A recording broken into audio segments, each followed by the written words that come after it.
Welcome students, you are again welcome to the e-content for postgraduate classes designed by MP Higher Education Department.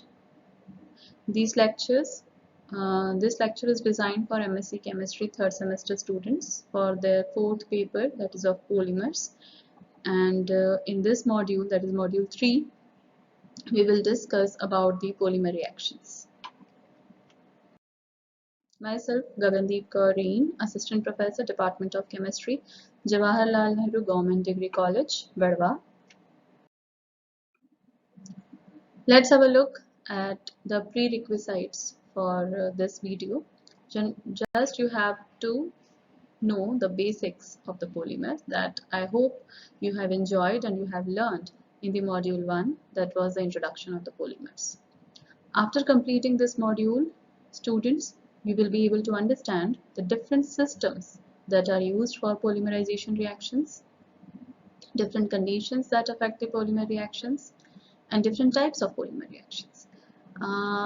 See, आप लोग ये मत सोचिए कि polymerisation reactions हम पहले पढ़ चुके हैं, फिर इस मॉड्यूल में ये पोलीमर रिएक्शंस हैं, reactions of polymers. After the synthesis of the polymer, the reactions that takes place with the polymers, in this module you will be able to know those reactions, the polymer reactions, not the polymerization reactions. Okay, so let's begin this module. Polymerization process. Polymerization process, you will find two types of system for this process, either homogeneous, where monomer and polymer they are in the same phase, or the heterogeneous system, where monomer and polymer they are in the different phases. Homogeneous system, it is of two types, bulk and solution, and heterogeneous system, it is of four types, gas phase, solid phase, suspension and emulsion. Okay, let's begin with the bulk polymerization. Bulk polymerization, it is a system. Okay, polymerization reaction is taking place in this system and it is termed as bulk. So why bulk and what are the advantages and disadvantages associated with this kind of polymerization system? Let's have a look. In bulk polymerization, monomer is in liquid form with initiator and chain transfer agent present in it. Bulk polymerization system में जो हमारा monomer है वो liquid form में होता है, उसके साथ में initiator present होगा और chain transfer agent present होगा for the deactivation of the polymer reaction via chain transfer agent. This method is widely used for condensation polymerization. जो bulk polymerization technique है, जहाँ पर हम मोनोमर को लिक्विड फॉर्म में लेते हैं, उसके साथ में हम इनिशिएटर को और चेन ट्रांसफर एजेंट को यूज करते हैं, ये वाली जो मेथोडोलॉजी है जनरली ये कंडेंसेशन पोलीमराइजेशन के लिए यूज की जाती है. It is a simple technique, easy polymer recovery with high degree of purity. Polymer जो है आसानी से आप इसमें से ले सकते हैं क्योंकि आपने कोई सॉल्वेंट यूज नहीं किया है, उसकी प्योरिटी भी अच्छी होगी. With propagation of reaction medium becomes highly viscous. जैसे जैसे रिएक्शन प्रोपेगेट होती जाएगी, क्योंकि हमने इसमें कोई भी सॉल्वेंट जो है वो ऐड नहीं किया है, तो जो हमारा सिस्टम है वो विस्कस होता जाएगा, resulting in difficulty in steering and heat removal. अगर स्टीयरिंग, क्योंकि विस्कस होता जा रहा है तो उसमें स्टीयरिंग नहीं हो पाएगी, और अगर किसी सिस्टम में स्टीयरिंग नहीं हो रही है तो जो हीट का जो डिसिपेशन है, जो उसका कहना चाहिए कि इवन डिस्ट्रीब्यूशन है, वो नहीं हो पाएगा. तो जो हीट रिमूवल है, जो हीट उसमें प्रोड्यूस हो रही है ड्यूरिंग द रिएक्शन, वो जो है रिमूव करने में उसको दिक्कत आएगी, और रिएक्शन जो है वो स्ट्रांगली एक्सोथर्मिक हो सकती है और कई बार एक्सप्लोजन भी हो सकता है, क्योंकि अगर हीट रिमूवल प्रॉपर नहीं हुआ, अंदर ही हीट जमा होती गई, it results into explosion. So it is a drawback of this method. Although the polymer is obtained in the pure form, can be recovered easily, but the heat removal is a major, you can say, the disadvantage or the drawback of this method. That's why it is rarely used for commercial manufacture. क्योंकि commercially आप जानते हैं कि polymer का जब हम commercial manufacture कर रहे हैं तो हमें एक बड़ी स्केल पे करना होता है, मतलब कि हमें ज़्यादा क्वांटिटी चाहिए. लेकिन जब आप कोई चीज़ ज़्यादा क्वांटिटी में कर रहे हैं तो ऑब्वियसली उसमें ज़्यादा वो एक्सोथर्मिक होगी, उसमें ज़्यादा हीट प्रोड्यूस होगी, और अगर वो हीट आप रिमूव नहीं कर पाए properly, so it may result into the explosion of that system.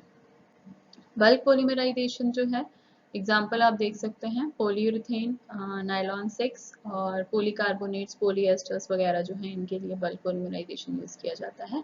एक और चीज़ जो है बल्क पॉलीमराइजेशन के लिए मैं आपको बता दूं, ये जो रिएक्शन है बल्क पॉलीमराइजेशन, हमने देखा कि ये कंडेंसेशन पॉलीमराइजेशन के लिए वाइडली यूज़ किया जाता है लेकिन चेन पॉलीमराइजेशन के लिए नहीं। तो ऐसा क्यों है? वो इसलिए क्योंकि चेन मैथड जो रहती है, चेन ग्रोथ रहती है, हमें पता है कि वो कंटिन्यू मैथड होती है, उसको आप बहुत आसानी से जो है रोक नहीं सकते। चेन ग्रोथ जो है it is a very continuous method. तो अगर कोई मैथड ऐसी है जो बिल्कुल कंटिन्यू चली जा रही है, हो सकता है कि उसमें बहुत ज़्यादा हीट प्रोड्यूस हो जाए। अब आप उस रिएक्शन को रोक नहीं सकते हैं, तो फिर आपके लिए बहुत ज़्यादा प्रॉब्लम हो जाएगी। इसीलिए जो बल्क पॉलीमराइजेशन है वो जो है कंडेंसेशन पॉलीमराइजेशन के लिए ज़्यादा यूज़ किया जाता है, बल्क पॉलीमराइजेशन मैथड को। और इस मैथड में जो इनिशिएटर भी हम यूज़ कर रहे हैं at the end of the reaction, वो इनिशिएटर भी जो है वो पूरे तरीके से कंज्यूम हो जाता है, क्योंकि कोई सॉल्वेंट या ऐसा कुछ नहीं है, हमने बस मोनोमर लिया है, इनिशिएटर लिया है और चेन ट्रांसफर एजेंट का यूज़ किया है। नेक्स्ट हम आ जाते हैं सॉल्यूशन पॉलीमराइजेशन पे। सॉल्यूशन, क्योंकि आपको समझ में आ रहा है ये सॉल्यूशन पॉलीमराइजेशन है, तो ऑब्वियसली यहाँ पर एक सॉल्वेंट यूज़ होगा इस टेक्निक में। तो यहाँ क्या क्या होगा हमारे पास होगा मोनोमर, हमारे पास होगा इनिशिएटर, ठीक है, और एक पॉलीमर जो कि हमारे सॉल्वेंट में सॉल्यूबल रहेगा। So that's why it is a homogeneous, it comes under homogeneous, है ना। हीट, क्योंकि सॉल्वेंट हमने यूज किया है, तो जो हीट है पॉलीमराइजेशन में जो प्रोड्यूस हो रही है, जो एक्सोथर्मिक रिएक्शन थी, it can be easily dissipated by mixing and by evaporative cooling. Okay, solvent, it should be selected wisely in order to avoid chain transfer effect. क्योंकि हमने सॉल्वेंट यूज किया है और हमने ये देखा था मॉड्यूल 2 में कि जो सॉल्वेंट्स हैं they also act as chain transfer agents. तो अगर आपने कोई सॉल्वेंट ऐसा यूज कर लिया जो एक अच्छा चेन ट्रांसफर एजेंट की तरह काम कर रहा है, फॉर एग्जाम्पल कार्बन टेट्राक्लोराइड और क्लोरोफॉर्म, तो क्या होगा, रिएक्शन जितना पॉलीमर बनना चाहिए था जितनी लेंथ का, उतना नहीं बनेगा, रिएक्शन जल्दी जल्दी जो है वो डीएक्टिवेट हो जाएगा, है ना। तो सॉल्वेंट जब आप सिलेक्ट कर रहे हैं सॉल्यूशन पॉलीमराइजेशन के लिए, so selected wisely. Solvent polymerization often results in polymers of relatively low molecular weight, obviously, क्योंकि हो सकता है कोई सॉल्वेंट आपने सिलेक्ट किया है और बस चेन ट्रांसफर एजेंट काम कर गया, तो जो पॉलीमर की जो मॉलिकुलर वेट जितना आप एक्सपेक्ट कर रहे थे उससे हो सकता है लो मॉलिकुलर वेट का पॉलीमर जो है जनरली आपको देखने में मिले।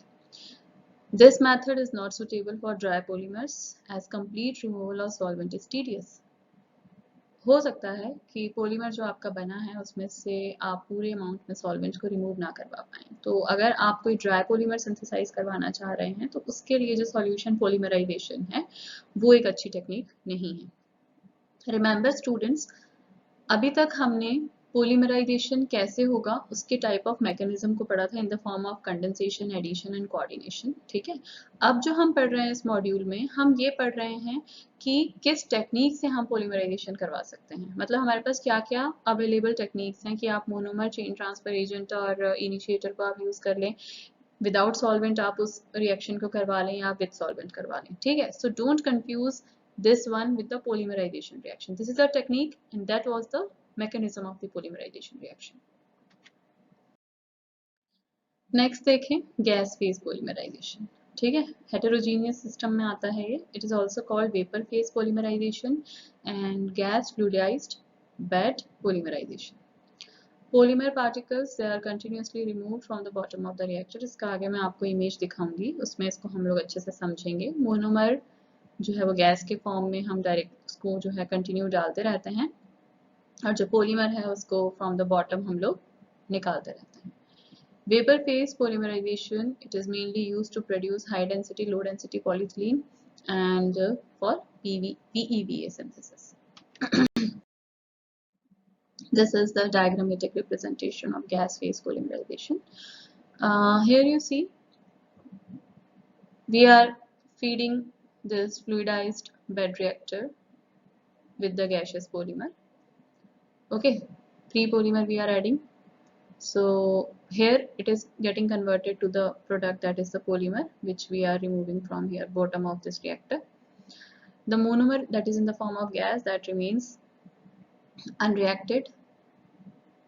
Move over here. It is showing a recycle stream. Move over here, then compressed, then coolant we have used. The monomer that get heated up, get cooled here, and again we will have a fresh feed from this side. Okay, so it is a gas example of gas phase polymerization, because monomer is in the form of gas and polymer that we obtain in the form of solid, so it is a heterogeneous system. Okay, next, have a look on solid phase polymerization. In solid phase, liquid solvent or any liquid suspension or emulsion is not involved, because it is clear by its name, very clear. It is a solid phase polymerization. We are having the monomer units, the polymer in the form of solid. We are not using any liquid, either in the form of solvent or a suspension or emulsion. Okay, so this technique, in this technique, the polymerization is carried out in solid phase. Molecular movement in solid state is completely restricted. We all know in solids, molecules cannot move randomly here and there. So thus it decreases the process of polymer formation. Reaction occurs by photo or radiation activation, because thermal activation of the reaction is quite difficult. तो thermal activation से जो है इस technique के through polymerisation नहीं करवाया जा सकता, बहुत डिफिकल्ट है, इसलिए जनरली ये फोटो रेडिएशन इसमें इस्तेमाल किया जाता है, लाइट का इस्तेमाल किया जाता है रेडिएशन सोर्स का। सो ये एग्जांपल आप देख रहे हैं, ये एग्जांपल जो है सॉलिड फेज पोलिमराइजेशन के थ्रू हम पॉलीफॉर्मेल्डिहाइड का जो फॉर्मेशन है, जो सिंथेसिस है, वो कर सकते हैं। नेक्स्ट हम आते हैं हमारे सस्पेंशन पोलिमराइजेशन। सस्पेंशन पोलिमराइजेशन को बीड, पर्ल और ग्रैन्युलर पोलिमराइजेशन भी कहा जाता है। इसमें जनरली वाटर जो है वो यूज किया जाता है as a dispersive medium for insoluble monomers. जो मोनोमर्स हमारे इनसॉल्युबल हैं उनके लिए सस्पेंशन पोलिमराइजेशन में हम जनरली जो है वाटर का इस्तेमाल करते हैं as a solvent. It is a most widely used polymerization technique. Variety of thermoplastic polymers can be synthesized through this method. It consists of dispersing medium, usually water, monomer, stabilizing agent, and monomer soluble initiator. The initiator that we use in suspension polymerization, it is soluble in the monomer. Okay, and stabilizing agents that we are using is to stabilize so that the monomers don't get agglomerate together. Fine. So stabilizing agents, they may be water soluble like gelatin, they may be water insoluble like your aluminium hydroxide. Fine. Purification and processing of the polymer is much easier, and the final product is 100% solid resin that we obtained under suspension polymerization technique. So how the polymerization is carried out in suspension technique? It is carried out in the small droplets of liquid monomer. I have told you it is a suspension of the monomer in the solvent. So monomer, they are present in the form of small droplets, and whole polymerization reaction is taking place inside those droplets. During the polymerization, what happens? Immiscible droplets, they slowly get converted to a sticky viscous material, and finally they form solid particles. Initially they were immiscible droplets, but as the polymerization proceeds and at the end of the reaction, they get converted to solid particles. The suspension has to be stirred and sufficiently stabilized to prevent the agglomeration of the particles, for which I have told you to add the stabilizer like gelatin, aluminum hydroxide, whatever. This process differs from emulsion polymerization in the type and large particle size in which polymerization occurs and in the kind of initiator employed. What kind of initiator we are using? What is the size of the particles, liquid monomers in which the polymerization process is taking place? In that manner, suspension polymerization is different from that of the emulsion polymerization. See, this is a diagrammatic representation of the suspension polymerization. Here you are seeing this figure. If you, अगर आप इसको ध्यान से देखते हैं, ठीक है, if you observe it wisely, you will find that these are the monomer droplets. Okay, this whole is water, solvent is water, this is a monomer droplet. What monomer droplet is having? It is having initiator, it is having monomer units in it. Okay, and in the presence of initiator, monomer getting converted to polymer. And this is the layer of the protective colloid, or you can say stabilizer, that you have used to prevent these droplets to combine with each other and form a bunch. To prevent them from agglomeration, you use stabilizer in the system. Fine.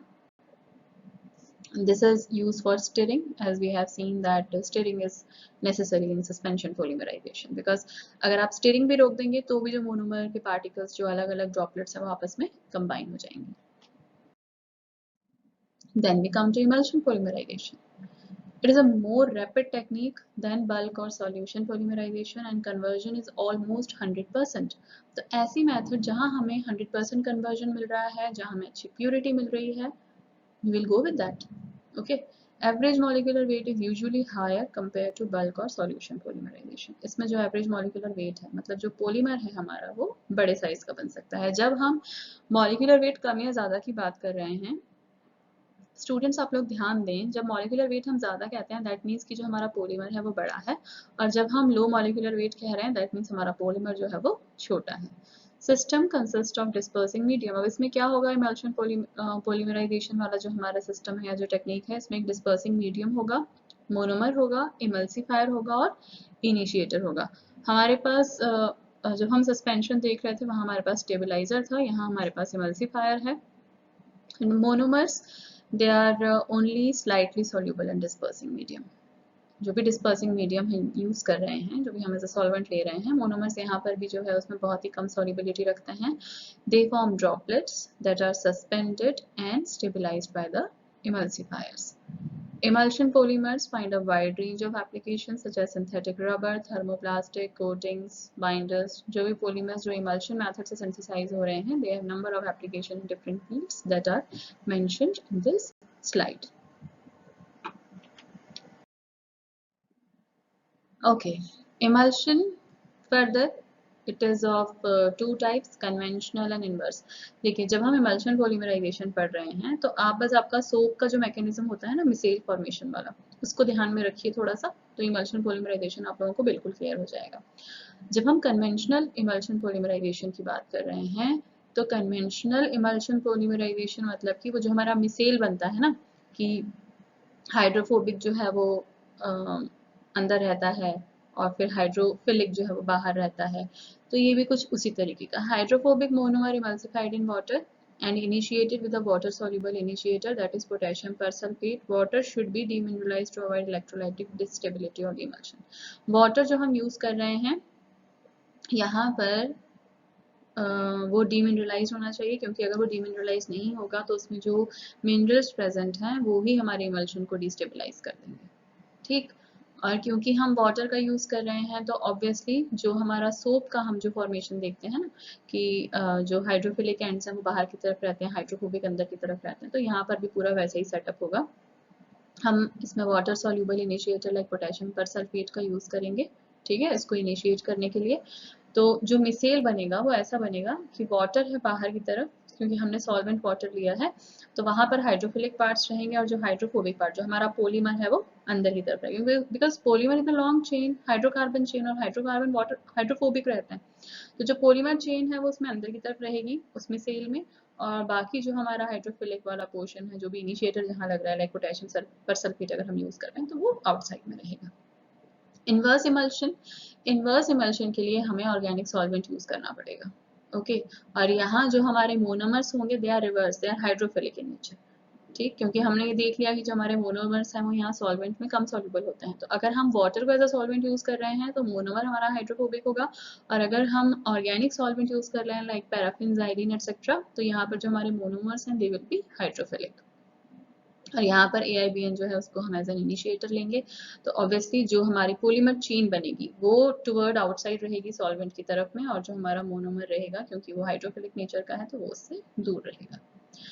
Emulsifiers, they may be of three types: anionic, non-ionic, cationic, depending upon the charge which the emulsifier is having.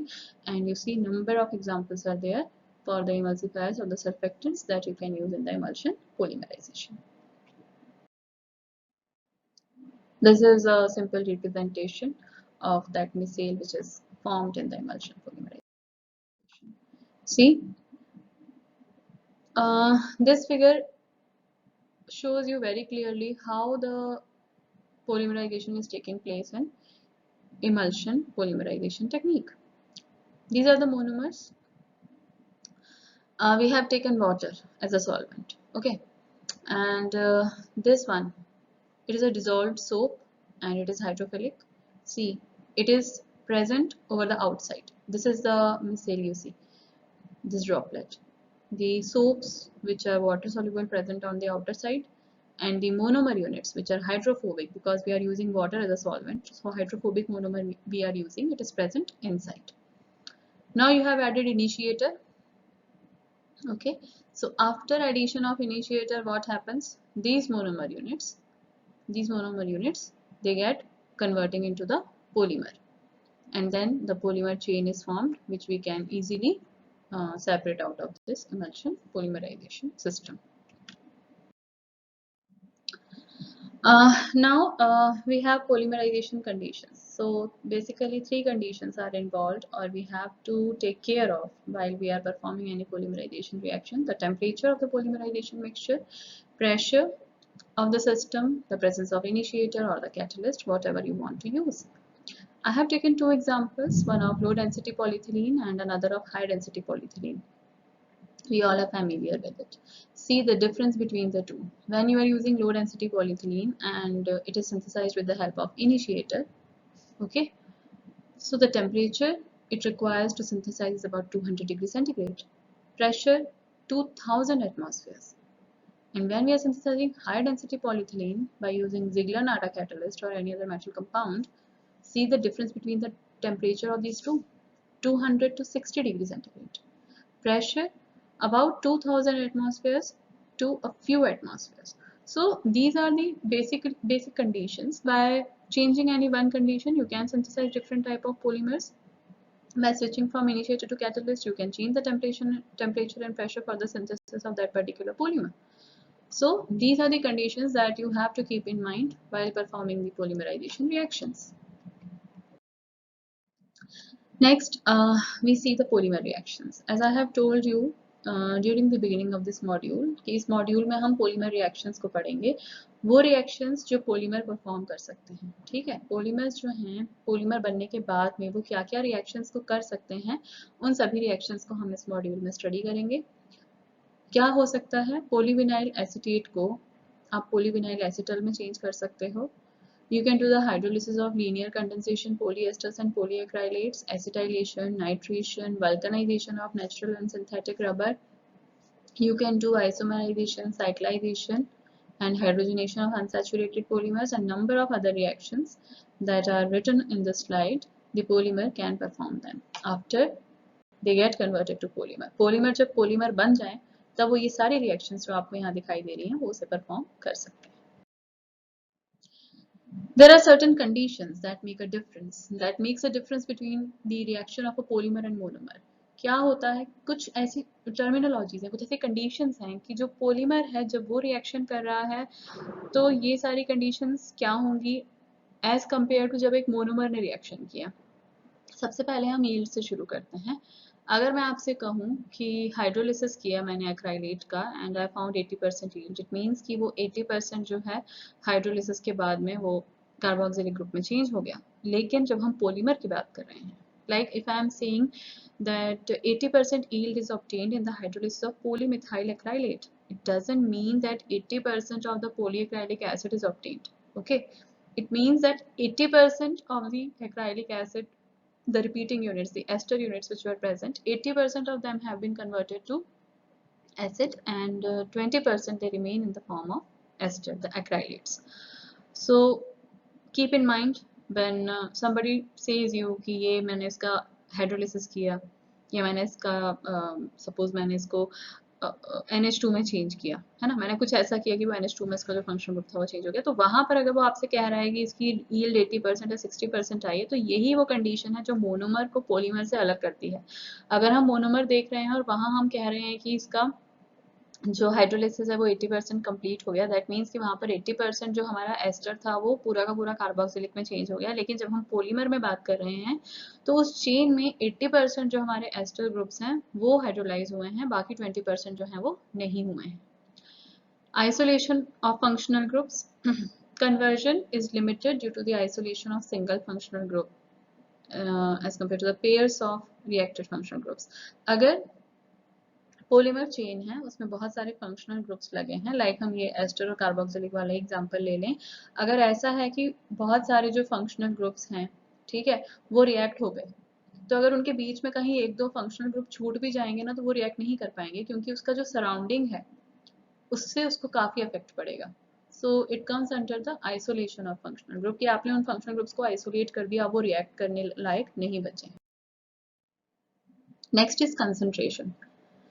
Polymer molecules, they are generally present in solution as random coil conformations with high concentration of the functional group inside and zero outside. Thus reaction rate outside the polymer coil is zero.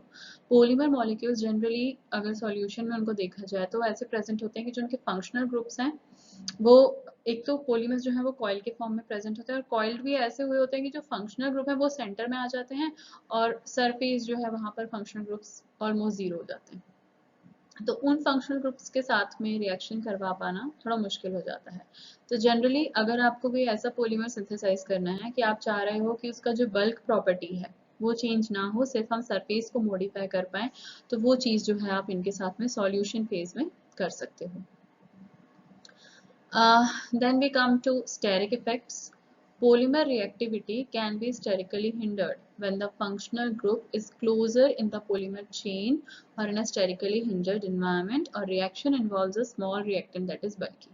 देखिए steric factors हर reaction में रहता है। कोई भी reaction अगर आप देख रहे हैं उसमें जो फंक्शनल ग्रुप है आपका या जो साइट ऑफ रिएक्शन है, अगर वो बल्की ग्रुप से सराउंडेड है या वो किसी ऐसे इन्वायरमेंट में है जहाँ पर उसको स्टेरिक हिंड्रेंस मिल रहा है, वहाँ पर वो जो ग्रुप है उसके लिए रिएक्शन कर पाना थोड़ा सा मुश्किल हो जाता है। तो यही केस जो है वो पॉलीमर रिएक्टिविटी में भी होगा, क्योंकि पॉलीमर भी जो फंक्शनल ग्रुप्स हैं अगर वो किसी बल्की ग्रुप से घिरे हुए हैं या उनका एनवायरनमेंट जो है वहाँ पर स्टेरिक फैक्टर्स लगे हुए हैं, दूसरे ग्रुप्स जो है बल्की ग्रुप्स लगे हैं, तो वहाँ पर उनकी जो रिएक्शन है वो थोड़ी सी डिफिकल्ट हो जाएगी।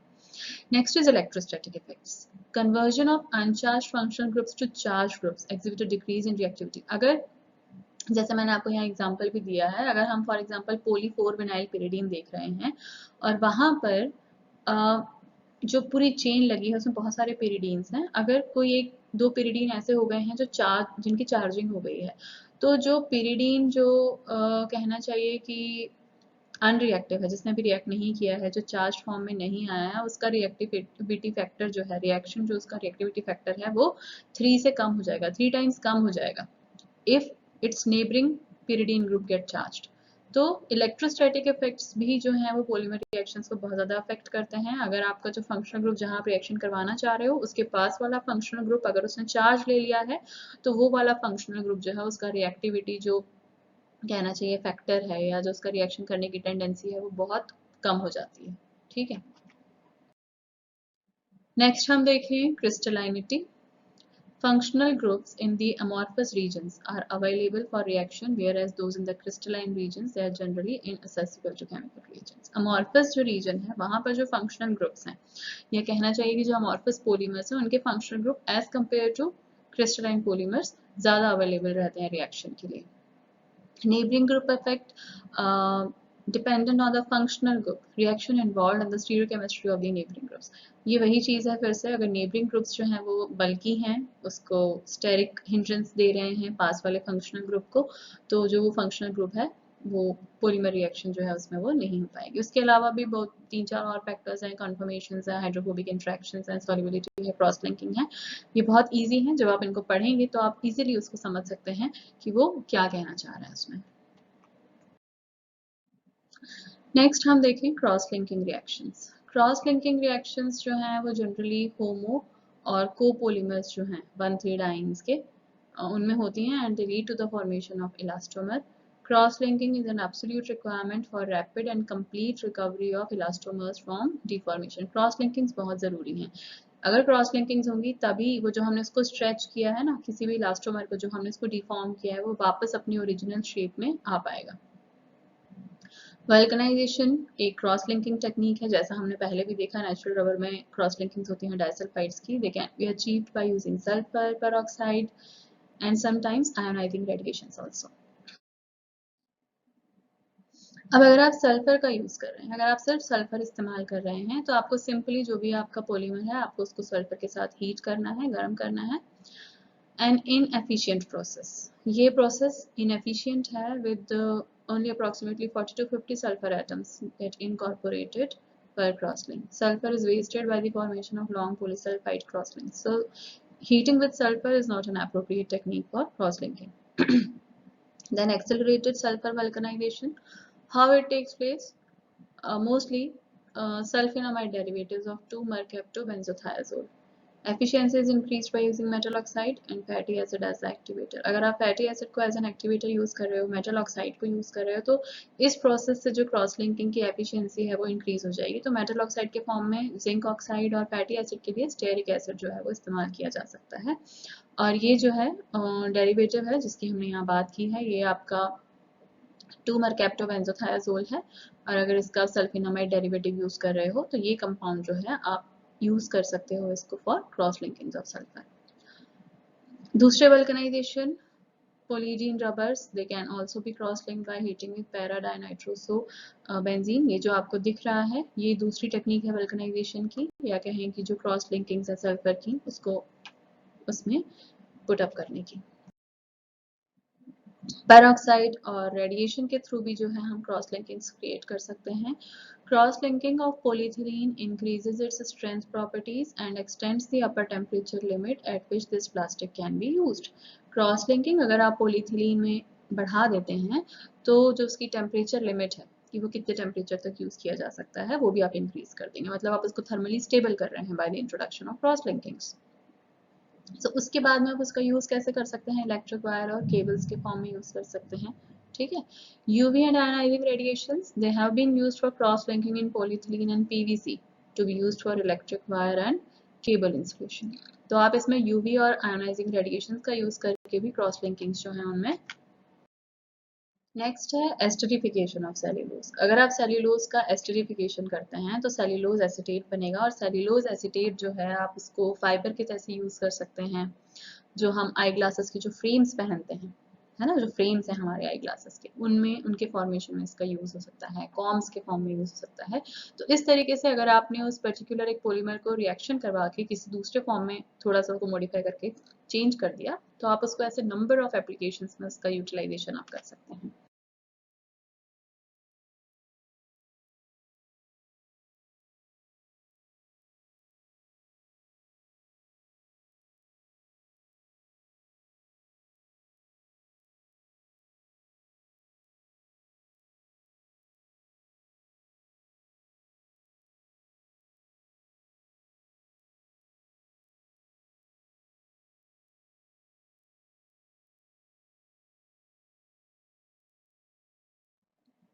Then it comes aromatic substitution.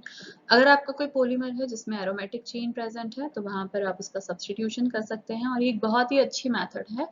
इसके थ्रू हम आयन एक्सचेंज प्रॉपर्टीज जो है हमारे पॉलीमर में इंकॉर्पोरेट कर सकते हैं. जैसे यहाँ आप देखेंगे स्टाइलिन का पॉलीमर, पॉलीस्टाइलिन हमने लिया है, and with the help of incorporation of sulfonic acid and quaternary ammonium groups we can produce the ion exchange properties in this polymer. Polymers, they can also be used as carrier and supports. Three classes of polymer supports are encountered: as reagents, as catalyst, as substrates. You can use polymer as a reagent, you can use them as a catalyst, and you can use them as a substrate. So polymers that serve as reagent, catalyst or substrates, they are functional polymers because उनमें कुछ ना कुछ reactive site ऐसी होनी चाहिए कि वो इन तीनों के जैसा react कर सकें. That is, they contain a functional group that performs a particular chemical function. उसमें कुछ ऐसा फंक्शनल ग्रुप हो जो इन तीनों में से कोई जो फंक्शन है उसको वो परफॉर्म कर सके, या तो एक रिएजेंट की तरह काम कर सके, या एक कैटलिस्ट की तरह कर सके, या उसको हम एज अ सबस्ट्रेट यूज कर सके किसी रिएक्शन में. Further reading, students, please refer these books, and online also you will find a large number of material for the polymer chemistry because it is a very evergreen branch. Okay. Let's access ourselves with some questions. First one, which among the following solvent is suitable for inverse emulsion polymerization? Inverse emulsion polymerization हमको बनाना है, ठीक है. Inverse emulsion polymerization करना है तो उसके लिए कौन सा solvent जो है it will be highly suitable. We are having examples: xylene, water, ethanol, isotonitrile. acetonitrile. Remember, in inverse micelle polymerization, we have to use organic solvent. Okay, so if I look into these four solvents, I will find xylene to be the appropriate for inverse micelle polymerization technique. Next one, high temperature should be avoided in which technique? कौन सी ऐसी technique है जिसमें हमें जो हमारा polymerisation हो रहा है उसका टेम्परेचर जो है उसको ज़्यादा होने से बचाना है या कम रखना है. So you are having solution, bulk, emulsion and suspension polymerization. मुझे नहीं लगता है कि आप लोगों को बहुत टाइम लगेगा ये याद करने में कि कौन सी टेक्निक में एक्सप्लोजन के चांसेस थे, है ना. जो टेक्निक हीट को डिसिपेट नहीं कर पा रही है, जिसमें रिएक्शन हीट जो है वो रिमूव नहीं हो पा रही है, उसी में एक्सप्लोजन के चांसेस हैं अगर आप टेम्परेचर को और ज़्यादा बढ़ा दोगे. तो ऐसी हमारे पास एक ही टेक्निक है, that is bulk polymerization. So bulk polymerization में हमें हाई टेम्परेचर को जो है वो अवॉइड करना पड़ता है. So thank you, my dear students, for your patience listening, and I hope that you have enjoyed all these 3 modules of polymer chemistry. And आप लोग familiar हो गए होंगे बहुत कुछ polymer chemistry के साथ में. So I wish you good luck for your future endeavors. Thank you very much.